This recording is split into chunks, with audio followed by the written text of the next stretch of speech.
A wealthy farmer who owned a lot of land built a new barn on his property every time his wife had a baby.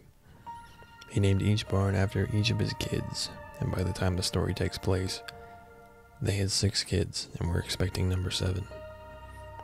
But the farmer's wife died in childbirth, and so did the unborn baby. The farmer went insane with grief and couldn't tend to his farm. The family had no money, and the farm started going under. They say the farmer, in his madness and despair, took an axe one night and led his children out to the barns, one by one, and murdered them. He buried their bodies in the 7th barn. It was in the 7th barn that the farmer hung himself.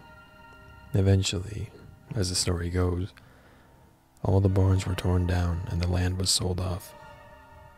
All except for number 7. Nobody would buy the land because of what had happened there. It was abandoned and soon fell into disrepair. They say if you go to that barn at night, you can see the ghost of the farmer hanging from the rafters and swinging in the wind, dwelling on his terrible crime for all eternity. No one was ever really sure where the 7th barn was located. It was definitely in Ohio, and some say it was the Kranz farm in Cuyahoga Valley, or at Top of the World in Northampton.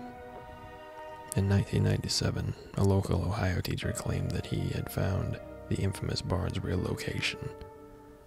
He said that none of the barns had ever been torn down.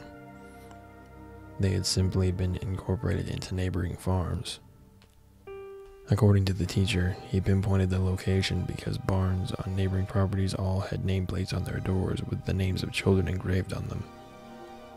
The teacher and his son set out at night to visit the barn, hoping to capture some paranormal activity on video. The next morning, the teacher's wife reported her husband and son missing. Police found their abandoned car by the roadside. While searching the area, they entered a barn in a nearby field and found the dead bodies of the teacher and his son hanging from the rafters.